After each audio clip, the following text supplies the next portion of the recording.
Before we get into this week's episode, Emily and I would like to thank you for nominating the Hate to Wait podcast for the Discover Pods Awards presented by Buzzsprout. It was an amazing surprise. They say it's an honor just to be nominated. Do you know who says that? Losers. That's right. And now that we're nominated, we want to win. And to win, we need your vote. It only takes a second. Just go to hatetowait.com/vote and it will take you right to the ballot.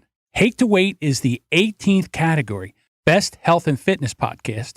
And Emily's podcast, The Story Behind, has also been nominated in the 9th category, Best History Podcast. Just go to hatetowait.com/vote and cast your votes for the Hate to Wait podcast and The Story Behind podcast.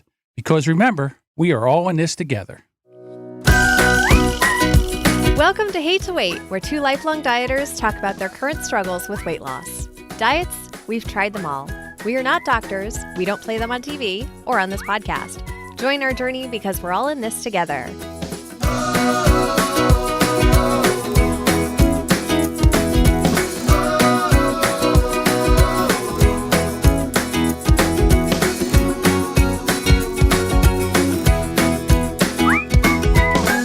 So for everybody listening right now and who are in the live chat room that we have every Thursday at 11 a.m. Eastern in the Hate to Wait discussion group, it is just me this week. So I'm so happy that you joined me. This is a solo episode I'm doing. I've gotten a lot of questions about how I started IF, and now that we've been doing Hate to Wait for 73 episodes, and I get to brag to everybody, we have combined lost 120 pounds. We're getting more and more questions about how we started, and not everybody wants to go back to the first episode because that's probably close to 60 hours of content that you have to go through just to hear how we started. So I wanted to do a quick bonus episode. I don't know how quick it'll be. I hope it'll be quick, but a quick episode just in case you don't listen to any other of our first episodes and listen to how we get started.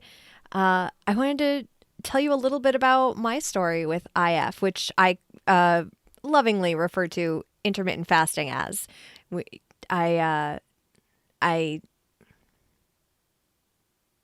going to edit that out. That's why there's a pause. So it actually started back in 2017. I was losing my job, I knew in January, and I didn't know when, and the stress was crazy. And I had gained a lot of weight, actually learning to podcast for how long was that? How long was that been podcasting at that point? 2 or 3 years at that point I was podcasting. And I had spent so much time sitting on my butt, learning to edit, and not taking care of myself at all because I was so obsessed. And I don't regret it at all, except that I gained about 80 pounds. I got pregnant with my son. I gained another about 18 with that, but I took a lot of that off when I started doing Trim Healthy Mama again, which was a diet that I was doing before starting to podcast, but podcasting actually derailed that diet. It was a very strict, you had to look at the ingredients of everything. You can have sugar, any kind of artificial sweetener except for stevia. No bread. You ate every 3 hours. Your meal either had to be, all your meals were protein based, and they either had to be a fatty meal or they had to be a carbohydrate meal, and good carbohydrate meal. Trim Healthy Mama is a great weight loss program. If you have the time, if you have the bandwidth, if you like to cook, if you don't mind going to grocery stores and looking through all of the ingredients and learning all the ones you can't have and realizing that one of the ingredients was maltitol. And if you guys have looked at your ingredients, about 60% of things have this preservative in it that you weren't supposed to have on this diet. And it was very hard, but it worked. That was the thing. I stuck with it because it worked. And it was fine during pregnancy. It was actually really good during pregnancy because it was very protein based and it was pretty clean eating, to be honest, because you weren't having sugar or anything. So it was a good diet to be on, but it wasn't sustainable. It was really hard for me. I don't like to cook. I'm not a great cook. But anyway, I had gained and lost a little weight, but I was basically at that point not worried about my health because at Christmas in 2017, I was about to get laid off, as I said. And my in-laws took a family photo of everybody. And when I saw that family photo and the fact that they sent out that card with that family photo and me ballooning, just eclipsing everybody else, including this tiny child that I had. And my daughter, thank goodness, she's crazy. And she was like all over the place and putting her hands up. And luckily she blocked me a little bit. But I was so embarrassed that this Christmas card was going out with me looking like this. And these were people who were at our wedding when I was probably close to 90, 100 pounds less than that. Oh, it was so just embarrassing. And that was it. That was like, oh no. Like, I know I'm going through stress. I know I'm losing my job and I'm starting my business. But if I don't get my health in order, I'm not going to be able to do this stuff. It's going to be another 80 pounds I put on and I am miserable. I walk around in the same clothes every day. I feel lazy. I feel like crap. And then I eat to make myself feel better. I was a damn good podcaster, though. I will say that. I was so on top of my podcasting stuff. So when I started my business, I ended up connecting with Harriet Morris. She has been on an episode back in 2018 from February that I will link to in the show notes. She is an eating coach, and she is so wonderful. I had no idea what an eating coach did, but luckily she needed help with her podcast, and she took me on as an eating coach client, and we sort of did a exchange of information. I would help her with her podcast, and she would help me with eating and binge eating and looking at my patterns. And she asked me a lot of really deep questions that nobody had asked me before, that none of the diet books, none of the diets I had worked on before were addressing. And she was asking me questions. What was your mom's eating like? What was food in your household? When did you go to food? When did you feel full when you were done eating dinner as a kid? And what happened? Were you made to sit there and finish your meal? She really made me look at my history of eating. And it's something that I recommend anybody who goes on a diet or who wants to improve their health look at. It is so important to look at your mindset. And I learned this after a year and a half of intermittent fasting too. Your mindset is going to be your most powerful weapon. If you're not taking care of those things that you learned as a kid, those patterns of, I have to finish what's on my plate. There are starving kids in Africa. All those things that we were told as kids, they stick in your head. And it sucks. You still hear it. The things that my mom did, my mom was dieting. She was a yo-yo dieter. I learned that. My dad could binge eat, and it was almost like a sport for him of like, all right, we ordered a large pizza. Let's do this. Let's see if we can finish it. And I didn't get all of those traits. I knew going along that those weren't the great healthy habits, but they were still in the back of my mind. And it was also one of those things that I was worried about passing on to my kids. It sounds really shallow now, but I'm like, I don't want my kids to go through being the fat kid in class like I was, or worrying so much about not being able to fit into my gym clothes that I would just fake being sick just so that I didn't have to go to gym because my shirt was too small or something. Because, yeah, that did happen. So having an eating coach and somebody to really question that stuff helped me so much. She got rid of a lot of my blocks about food. I would shovel food into my mouth and she was like, why? Learn to wait. Learn to pace yourself. Learn to take a bite and enjoy it. Learn to enjoy the food that's in your mouth, the texture, the taste, the consistency, the afternotes, the flavors, these things that even as a food journalist in college, actually, I had a restaurant review column in the college newspaper. These things that I would do for the column, or even when I was doing a wine and cheese podcast, we would talk about the taste of the wine and the cheese. And I could have been doing that with every meal. And maybe not making it into content or anything, but just appreciating it. And she really taught me to do that with my food, which helped me slow down. And I did lose some weight, and I got into some pretty good habits with Harriet. And that was in the beginning of the year. About March, I was noticing my ADHD really getting in the way of my business. And I wanted to find a way without medication, because I had been off medication since being pregnant with my son. And I didn't necessarily like the medication that I was on, and I didn't feel like it was so severe that I needed to be on medication all the time. Now, this is a personal choice. I highly recommend anybody, whenever I talk about ADHD and people are hearing these red flags of, oh, I doodled in my notebook as a kid while the teacher was talking and I could understand everything they were saying. I say these things and people are like, oh, maybe I have ADHD. Go find out. Go talk to somebody. Absolutely. My cat is here. You need to get down. Edit point. Get down. Thank you. All right.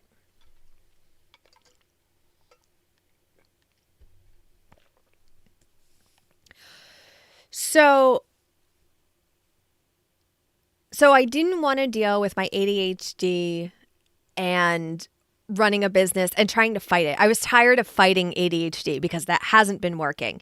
If you try to fight for focus, it doesn't work. If you have ADHD and you realize, oh my gosh, it's so bad, it's off the wall, I just need to concentrate, it's like you're digging yourself even deeper into the problem. So I had to find tricks and tips and ways to navigate having ADHD as a business owner. So I got the book Faster Than Normal by Peter Shankman. It is one of my favorite books, first of all, because he has ADHD. So it's really easy for me to pay attention and read it really quickly. Like, he wrote it specifically for people with ADHD. So he knew exactly his audience and how to write for them, which I really appreciated. But one of the things that he mentioned in that book was IF. This is intermittent fasting. And he said, this is how it works. With intermittent fasting, you eat for 8 hours a day. You have a window of 8 hours where you can eat basically whatever you want. That, first of all, huge flag in my mind of, this can't be a diet. What is he talking about? This is crazy. What do you mean whatever I want? But the other 16 hours a day, you can't have any food. So a lot of people are like, oh, IF, you just skip breakfast. That's fine. Here's the thing with IF, though. And this is what I learned further when I was doing more reading and I started following Jen Stevens. I read her book, Delay, Don't Deny. I joined her Facebook group. She has 2, I think, at this point. I started listening to the Intermittent Fasting podcast. Those fasting hours, those 16 hours where you're fasting, needs to be a clean fast. And that's what worked for Jen. That's what worked for people in her group, and that's what really works for me. It's a clean fast, and what that means is during those 16 hours, I can only have water, black coffee, no sugar, no cream, no flavors, no French vanilla, no hazelnut, because, and I'll get into this a little bit more, it actually ruins your fast, or black unflavored tea. So you can have, I guess, Earl Grey or breakfast tea, but nothing like raspberry zinger or lemon, whatever. Nothing in your tea, no sugar. That goes along with no lemon. There are some gray areas. So I think lemon is a gray area. Some people it might affect, some people it doesn't affect. But the whole reason for that clean fast is that is the time that your body is metabolizing and digesting everything else that you ate during those 8 hours that you were eating. And it gives your body a break. It's a really great thing for metabolism, but also for my ADHD. The fact that I didn't have to think about food for 16 hours a day. It was like, oh, what time is it? Okay. Nope, I don't have to think about food. That's fine. It worked so well for me. Right now, I'm at now I'm on a different fasting schedule, but I'm at the last hour of my fast. And right now, this is when I'm the most focused. This is, believe it or not, but most focused. This is when I get a lot of busy work done for my job. A lot of content creation happens now because I can actually sit down and I know I have the mental clarity to be able to just sit down for an hour and work straight wonderfully. Of course, I do other techniques. There's the Pomodoro technique where I'll set a timer for 25 minutes, take a break for 5, set another timer for 25 minutes. During those 25 minutes, I just work straight through. That's more for ADHD. But going back to intermittent fasting, My live stream just ended. Okay, I'm back. Cool. So going back to intermittent fasting, I found out how to do intermittent fasting. I looked more into it and I was like, you know what?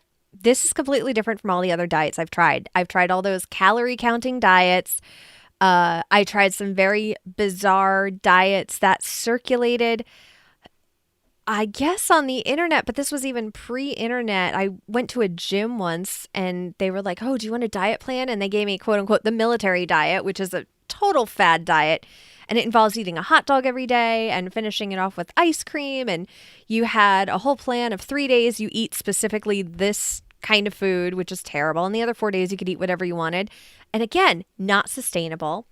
I did slim fast in college, not sustainable. And true story, my pee smelled like cappuccino delight because that was the only flavor I liked. So didn't want to do that for the rest of my life. I took diet pills in college. Back in the early 2000s, you might remember Stacker if you did diet pills, and even Anna Nicole Smith doing Trim Spa, baby. I did Trim Spa, but it was way too expensive. So I got the cheap diet pills that was basically just Sudafed and caffeine, I found out. And then once pseudoephedrine was no longer available to be sold in diet pills, then I was doing things like buying Sudafed and taking 3 Sudafed every morning with a cup of coffee to mimic that same effect. Not healthy, not good. Don't do that. I had a lot of anxiety too, and I never made the connection between, hey, you're putting a lot of stimulants in your body just so that you're not hungry, just so that you could get done all the things you needed to do for college at that point. And it was basically Jessie Spano on caffeine pills from that episode of Saved by the Bell, where I hope you know what I'm talking about, where she's so excited. Those were the diet pills that I was taking. Not great. Not sustainable either. I lost a lot of weight and it came right back once I got off those diet pills, and I wanted something different from that. So when I found intermittent fasting and it wasn't telling me what I could eat, what I couldn't eat, they just said, just don't eat at this time. Okay, I haven't tried it yet. I might as well try it. And I did. And the first week, I ate crap. I ate absolute crap because I did not believe this diet would work. I don't know why. I'm kind of a sabotaging person in a way sometimes, where I'm like, okay, great, new diet. Let's see how I can mess this up. So for 8 hours every day, I was like, yeah, you want to get drive-thru? You want to get Taco Bell? You want to get Sonic? Yeah, let's do it. Let's get the burgers. Let's get the pretzels. Let's get all this stuff that I've been feeling guilty about eating because supposedly this works. Now, again, I was doing this for ADHD, so I was kind of just like, psh, if it works for weight loss, great. If not, whatever. At least I can concentrate and get my work done. And maybe I won't be distracted and I could decide on healthy food. I don't know. So, well, it ended up working and I lost 6 pounds eating crap for the first week of intermittent fasting. 8 hours, clean fast. I wasn't even doing coffee and tea at that point. I'm not a big coffee. I'm definitely not a tea person, but I'm not a huge coffee fan. If it's coffee, I don't even mind that it's black because I don't even really love coffee enough. But water, that was all I was doing at that point. You could do seltzer. That was another thing, was I started giving up seltzer, or I started giving up soda and moving to seltzer regardless. And one of the big things with intermittent fasting that people are like, oh, well, can I just have diet soda because it has no calories while I'm fasting? No flavors, no artificial sweeteners, because here's the actual science behind it. When that stuff hits your tongue, your brain gets sent that signal to release insulin into your body, which is the thing that stops your body from digesting everything. And it goes into not fasting mode, not metabolizing mode. It goes into eating and processing and digestion. Actually, I think I messed that up a lot. But anyway, as soon as those chemicals hit your tongue, your brain releases insulin and your fast is over. Your fast, it doesn't count anymore as your fast. It means your window is open. So I learned to stay away from that stuff. And the more I did intermittent fasting, the more it worked. And the more I found that I started craving different foods. I wasn't craving the crap. I could have the crap. And I think just having that freedom of, I could have the crap. The crap works. I'm only eating for 8 hours every day, and this crap that I'm putting into my body, I'm still losing weight. That was what I wanted, right? Well, I think after a while, my body was like, we're kind of sick of burgers. Can I have a salad? What? Like, you want a salad? Okay. And so I started listening to my body and listening to what it wanted, listening to the foods it wanted. There was one week where I craved garlic and ginger.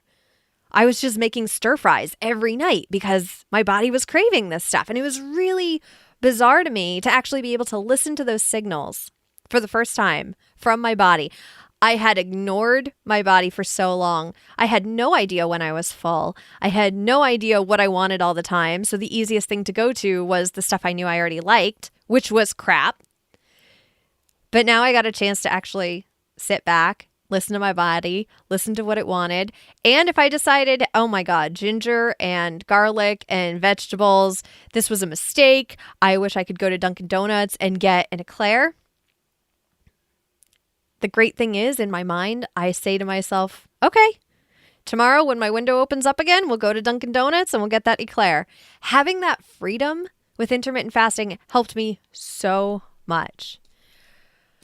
So when I also started out, I noticed with intermittent fasting, when I did open my window, and this is in the very beginning, and this is something for people to be aware of when they're starting intermittent fasting. In the very beginning, once I opened my window and I ate something, I would be tired right away, right after. And that was from my body being like, oh my gosh, okay, you're giving us food? Great. And like it went into overdrive, just like, okay, there's this food. Now we got to do something with it. And I was just exhausted, so tired. And that goes away. The thing is, every time I fell off the wagon, and it was funny, if you listen to earlier episodes, a lot of times we would record on Thursdays, and then Fridays would be our cheat day. And it was like, well, we already recorded. Let's have fun. Let's run amok for 2 or 3 days, and then we'll start again on Monday. And after a while, I got sick of that. I got really sick of running amok and then having to get back on the wagon and then getting tired again every few weeks. Because I would do it fine 2 weeks and then the tiredness would go away. But as soon as I broke that, as soon as I skipped a day or had a cheat day or let my window stay open way longer than it should have been, I really wanted to get back on the diet train. Well, I guess that's a weird way to phrase it, but I really wanted to get back to intermittent fasting because it was working. I just had these cheat days. But I didn't want that crappy feeling anymore. So now, no more cheat days. I just do it. It's just easier for my brain. Some people can deal with cheat days. I apparently can't because I don't want that tired feeling again when I do eat, when I'm back on the train.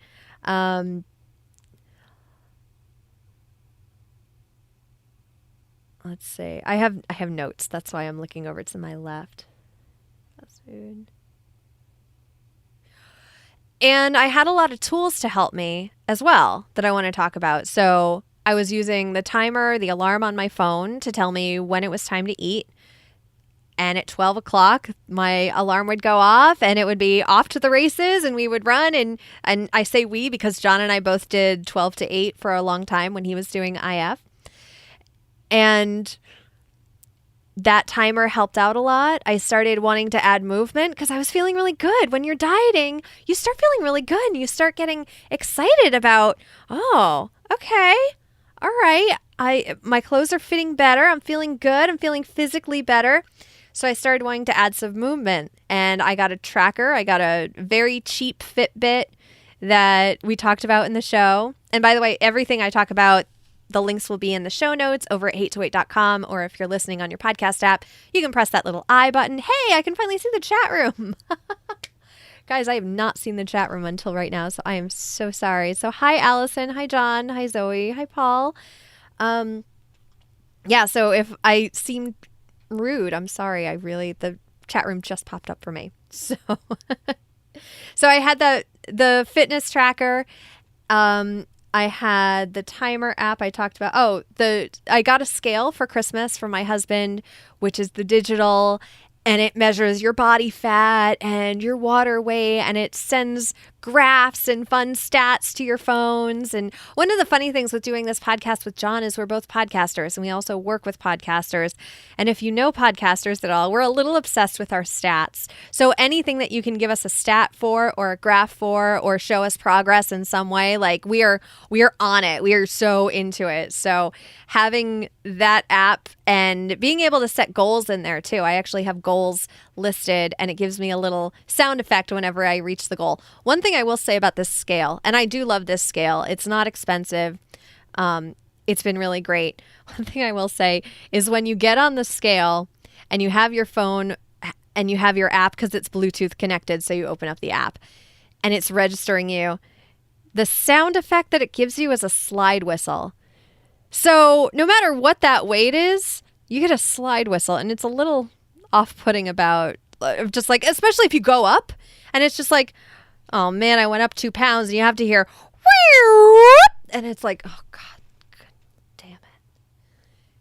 It is the worst. Hey, Jessica. Hey, Annette. So I love that scale. It's a great scale. I still use actually the My Body app, and it's such a simple app. It's nothing complicated. It's really just for measuring the different measuring the different parts of your body and putting in those measurements, because a lot of the time the scale won't move, but you'll notice your clothes are fitting better. And there's a lot of times with Hate to Wait where we'll talk about, oh, I didn't go down anything. I didn't move. Like this week, I haven't gone down anything, but my clothes are feeling better. And I can tell that.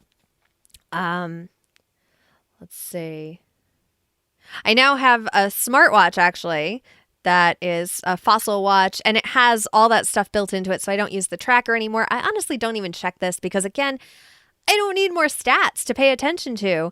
As much as everybody likes that, and we have a Fitbit Friday post in the Hate to Wait discussion group where if you want, you can post the screenshot of your Fitbit stats. If you want to have Fitbit friends with other people in the group, we have that option. But for me, it's just not something that worked with my lifestyle.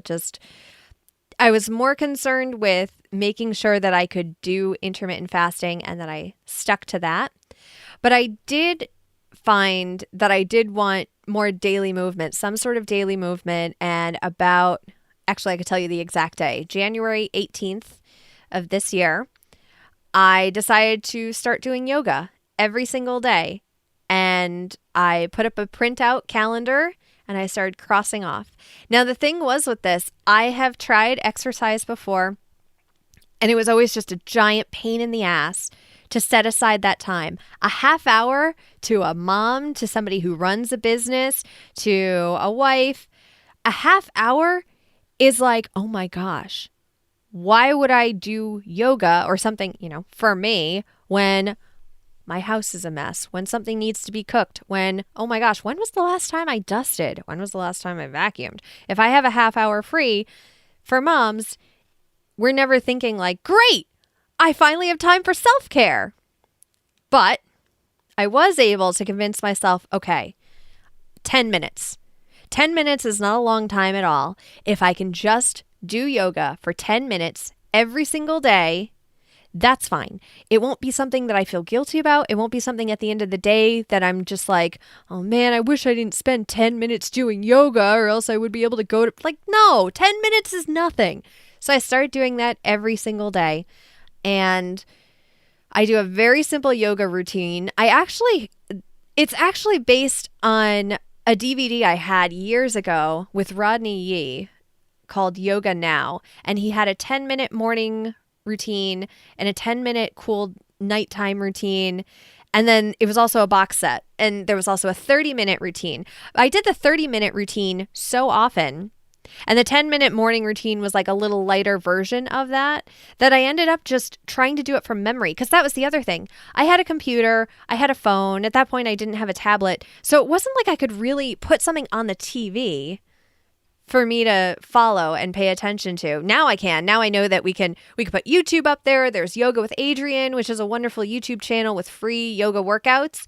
But I tried to remember the DVD just so that I didn't have to have something that I needed to bring with me everywhere. I just wanted to be able to do yoga wherever I was with a yoga mat. And I did the routine that I remembered. And that's still the basic routine that I do every single day.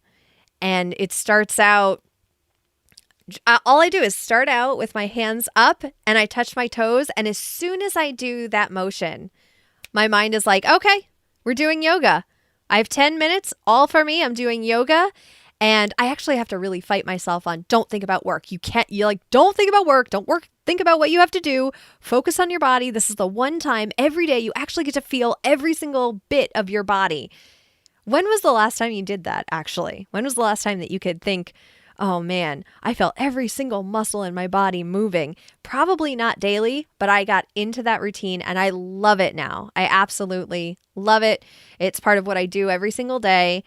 I have had to skip a few days when I've been sick, but the thing is I'll do a little bit of yoga in bed or I'll do chair yoga, just a little bit so that I could check off on this checklist. Yes, I did yoga today. That's it. So that was huge. And the thing is, 10 minutes of yoga, you would think to yourself, well, that's not going to help you lose weight.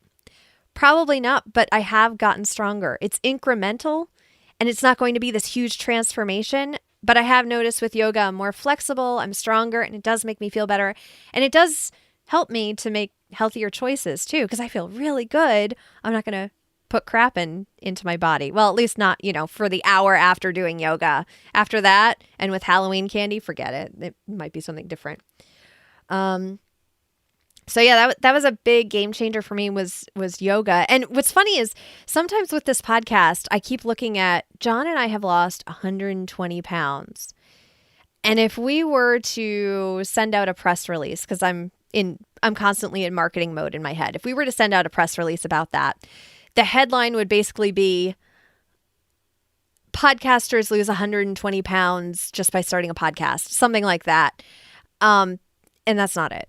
There were so many tiny little habits that I had to add into my life. So I learned about intermittent fasting. I learned about my background, the messages that I was taught as a kid, the blockages that I had to get out of there, the mindset shifts that I needed, some of the big mindset shifts that we talked about in this show that I was looking back through the notes of past episodes to kind of remind myself of how we started on this journey and how we were going. The big mindset shift was I can have it tomorrow. I can't have it now, or I can't have it yet. Adding yet to the end of something like, okay, I really want this, but I can't have it yet, but I can have it tomorrow. That helps me out all the time. Another thing that we talked about when I started yoga was how everything is a practice. And when you get into your head that everything is a practice, that perfectionist, that by the way, I'm finding out more and more that I need to get rid of that perfectionist side of me. That perfectionist goes away because when you start thinking of it as a practice, you start allowing yourself to make mistakes and you start realizing that those mistakes aren't going to be the thing that derails you completely. Those are going to be the things that teach you how to get stronger next time so that you don't make those mistakes. And I needed to learn that everything is a practice. Dieting, yoga, raising kids, sleeping, cooking, everything is a practice. We're never going to be full experts because we can always get to that next level. And then a big one that we talked about a lot was trust the process. And I still actually have upstairs, I have a chalkboard by the front door and it actually says, I think it said for almost a year, like nobody changes this chalkboard except for me. So I can write whatever I want on it apparently. But I've had up there since February, I think, trust the process, just trust the process. And I would look at it to be like, oh, can't do this. Okay. Trust the process. And then something like with intermittent fasting, where I've been doing it for a year and a half and I'm down 64 pounds, even though I didn't lose any weight this week, it doesn't mean that intermittent fasting isn't working. It doesn't mean that I'm not good at intermittent fasting. It doesn't mean that I'm screwing up. It means it didn't work this week, but it's worked in the past and it will continue to work as long as I trust the process and just keep doing it. Just keep going. And then the last thing that I'll say, and the biggest mind shit, and the biggest mind shift I got was find support. Find support from people. Find accountability. This podcast is my accountability. John is my accountability partner. This Facebook group, the Hate to Wait discussion group, we have come in, people have come, they've left, they've taken a break, they've come back, and it's been amazing the support that's in the group. I love everyone's enthusiasm. Please post. Actually, I meant to mention this as well. So we don't have Winning Wednesdays this week. I didn't put up the post because at that point I had a feeling John couldn't do it. So I was like, I don't want 2 weeks of Winning Wednesdays to read again. But here's what happened, and what I loved is people started posting themselves. They weren't waiting for the thread. They were like, I don't see the thread, so I'm going to post it myself. I love that. I would love to keep doing that. Please don't wait until Wednesdays to post your wins. Please post them in the group whenever. You can hashtag non-scale victory. You can do whatever you want. You could post pictures. Please let us support you. Let us be enthusiastic for you. Let us be your cheerleaders. And I'm saying us, I'm saying me, I'm saying John, I'm saying the rest of the group. It is amazing the people that we have found just by doing this podcast. And by the way, this podcast, I barely market it. I don't. I put up the new episodes, but I'm not constantly on social media for this podcast talking about it. I talk about it a little in my personal Instagram, but that's about it, because to me, and this is really weird, but weight loss is still a very personal thing, even though I talk to hundreds of people about weight loss every single month. Also, hundreds of people know my menstrual cycle. The fact that I could be so open and get that support and have people reach out and be like, oh God, me too. I know what you were talking about with Shark Week. I know exactly that feeling. That's the support that kept me going.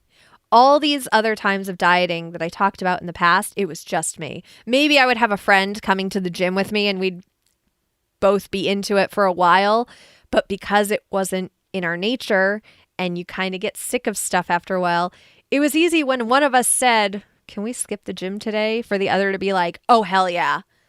So find the support you need. If it's this show, if it's reaching out to us, you can always email us, hatetowait@gmail.com. You can go to our website, hatetowait.com, and find all the ways to follow us. We're on Twitter. You can follow me and John on Instagram and talk to us there. You can, of course, post in the Hate to Wait discussion group.